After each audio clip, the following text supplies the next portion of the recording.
اور وہ گھوڑے سے گر گیا۔ دوستو، جہاں کی خاک ہوتی ہے وہیں مدفن بھی ہوتی ہے۔ اس سلسلے میں چند روایات ہیں۔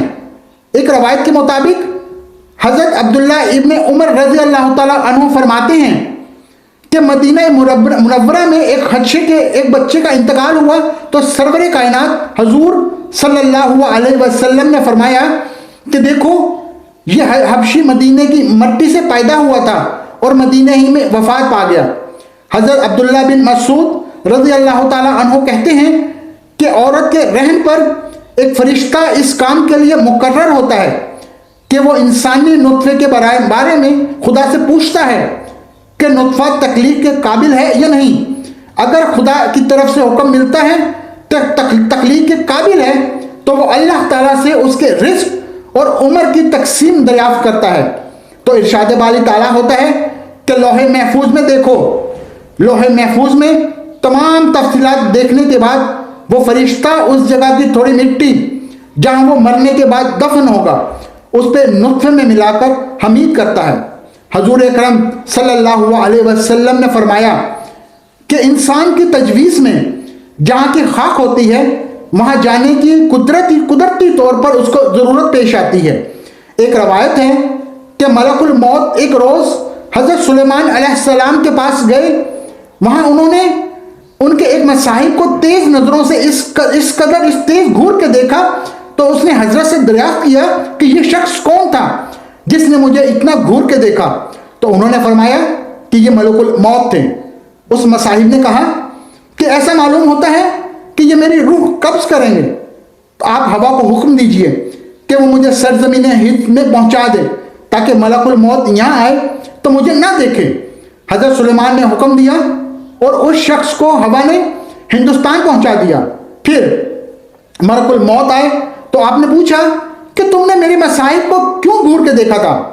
ملک الموت نے کہا کہ حضرت مجھے اللہ تعالیٰ کی طرف سے حکم ہوا تھا کہ اسی گھڑی ہندوستان میں اس شخص کی روح قبض کرو۔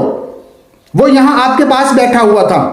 میں نے اسے دیکھ کر سوچا کہ یہ ہندوستان اتنی جلدی کیسے پہنچ سکتا ہے، لیکن جب میں وہاں گیا تو اسے بھی وہیں پایا اور میں نے وہاں پہ اس کی روح قبض کی۔ حضرات گرامی، بعض اوقات ایسا ہوتا ہے کہ انسان کی وفات کہیں ہوتی ہے اور کسی دوسرے مقام پر دفن ہوتا ہے، مگر جہاں کی مٹی ہوگی وہیں پر دفن ہوگا۔ مثلا اس دور کا ایک مشہور واقعہ یہی سمجھنے کے لیے کافی ہے کہ رئیس الاعراب حضرت مولانا محمد علی رحمۃ اللہ علیہ کی وفات لندن میں واقع ہوئی اور آپ بیت المقدس میں مدفن ہیں۔ اسی طرح کی بہت سی مثالیں بھی ملیں گی، اور جو لوگ دریا میں بہا دیے جاتے ہیں یا جلا دیے جاتے ہیں، پروردگار عالم ان کے مسخ اور بکھرے ہوئے ذرات کو جمع کرنے کی قدرت رکھتا ہے اور ممکن ہے کہ وہ ذرات زمین کے سپرد کر دیے جاتے ہیں۔ حضرات گرامی، جہاں تکلیف اور اذیت انسان اپنی آنکھوں سے دیکھتا ہے کہ مرنے والا کتنی سختیوں میں مبتلا ہے، پھر بھی لوگ غفلت میں پڑے رہتے ہیں۔ اگر ذرا برابر بھی سمجھ سے کام لیں تو یہی ان کی عبرت کے لیے کافی ہے۔ علماء ربانی اس بات پر متفق ہیں کہ جہاں کہیں سے زیادہ کہیں سے سنگین کوئی درد نہیں ہے۔ اگر انسان کے جسم کے ٹکڑے ٹکڑے کر دیے جائیں پھر بھی سکرات موت کی اذیت اور تکلیف کے سامنے کچھ بھی نہیں۔ شداد ابن عرس سے روایت ہے کہ اگر کوئی شخص آرے سے چیرا جائے یا دیگ میں بند کر کے پکایا جائے، جہاں کہیں بھی، اس سے بھی زیادہ اس کو تکلیف ہوتی ہے۔ ایک اور روایت ہے کہ کسی نے رسول کریم صلی اللہ علیہ وسلم سے سوال کیا کہ سکرات موت کی تکلیف کیسی ہوتی ہے؟ آپ نے فرمایا کہ آسان موت ایسی ہے کہ جیسے خاردار شاخ کو ریشم میں ڈال کر کھینچنے سے کانٹے کے ساتھ ریشم ٹکڑے ٹکڑے ہو کر نکلتا ہے۔ شمائل ترزمی میں ہے کہ حضور اکرم صلی اللہ علیہ وسلم کو نزائے روح کے وقت اتنی سخت تکلیف گزری کہ حضرت فاطمہ الزہرا رضی اللہ تعالیٰ عنہ دیکھ کر رونے لگی۔ حضور نے فرمایا کہ ایسی تکلیف کبھی نہیں ہوئی۔ رسول اللہ صلی اللہ علیہ وسلم جہاں کرنے کے وقت فرماتے تھے کہ اے اللہ، تو محمد پر سکرات موت کو آسان کر دے۔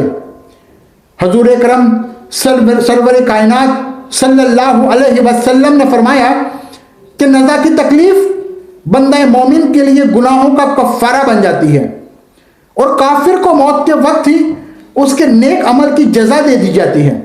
دوستو، اگرچہ آپ نے اس چینل کو ابھی تک سبسکرائب نہیں کیا تو ویڈیو کو نیچے سبسکرائب کا بٹن، ریڈ بٹن کلک کر دیجئے، اور ہمارے چینل اور میرے اس بیل آئیکن کو ضرور پریس کر دیجئے تاکہ نئی نئی ویڈیو آپ کے لیے لاتا رہوں۔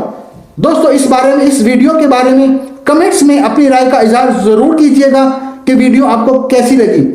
تو السلام علیکم ورحمۃ اللہ وبرکاتہ۔